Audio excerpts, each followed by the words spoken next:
Breaking news from Switzerland. A devastating explosion, followed by a massive fire, has struck a popular ski resort, turning New Year's celebrations into a scene of tragedy. The incident occurred in the early hours of January 1st at a crowded bar in the luxury alpine resort town of Crans, Montana. According to local authorities, the explosion happened around 1:30 a.m., while the venue was packed with people celebrating the start of the new year. Witnesses described a powerful blast, followed by flames spreading rapidly through the building, leaving little time for people to escape. Emergency services rushed to the scene, deploying dozens of ambulances, firefighters, and rescue helicopters to evacuate victims and control the fire. Swiss police have confirmed that several dozen people are feared dead, though an exact death toll has not yet been officially released. Reports suggest that the number of injured could be close to 100, with many suffering severe burns and smoke inhalation. Hospitals across the region were placed on emergency alert as they struggled to treat the large number of casualties. Authorities quickly sealed off the area and imposed a temporary no-fly zone to allow rescue operations to continue without disruption. Officials have stated that at this stage, there is no indication of terrorism, and the incident is being treated as a tragic accident. Investigators are currently examining whether a gas leak or another technical failure may have caused the explosion. As investigations continue, families anxiously wait for news of their loved ones. This tragedy has cast a dark shadow over what was meant to be a joyful New Year's celebration. Our thoughts and prayers are with the victims, their families, and everyone affected by this heartbreaking event. A new government pilot program causing a firestorm across the United Kingdom.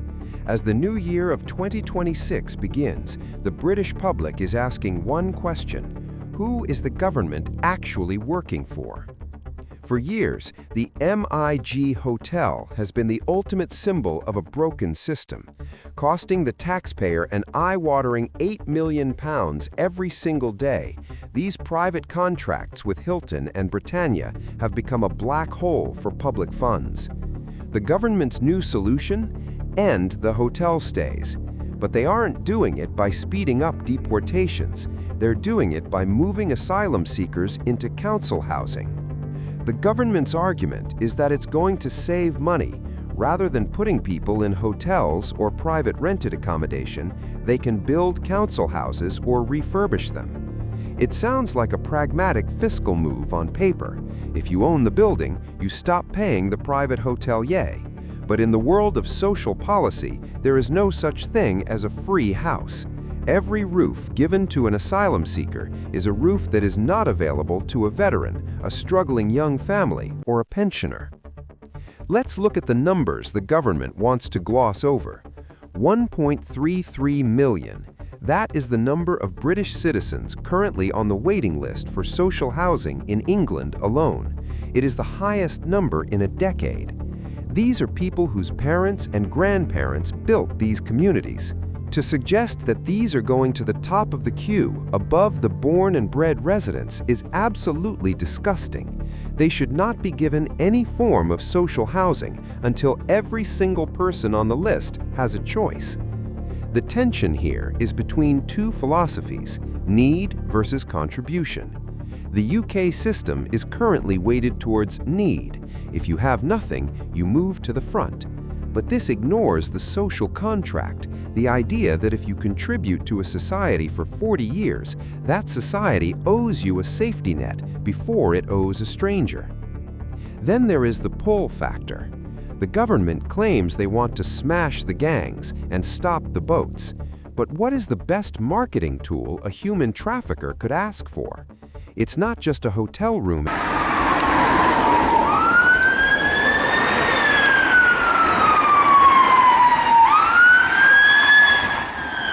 Is effectively signaling to the world, if you can make it across the water, we will provide you with a level of stability that even our own working class cannot afford. Even Nigel Nelson, a more moderate voice in the DRE-News discussion, admits the government is in a corner. The political class have got to house these people somewhere. No one likes the hotels. No one likes the army bases. This might be a cheaper and better way. But cheaper doesn't mean fairer. If the government has £100 million to find down the back of the sofa for this pilot program, why wasn't that money used to house the 1.3 million Brits already waiting? The pilot program is already live. 5 councils are leading the charge. Brighton and Hove, a city with some of the highest private rents in the country. Peterborough, a city already struggling with rapid demographic shifts. Thanet, right on the front line of the Channel crossings. Hackney and Powys. These councils are being given millions to buy up property. In a housing market where supply is already at a breaking point, this government-backed buying spree is driving prices up even further for first-time buyers. The state is essentially outbidding its own citizens using their own tax money.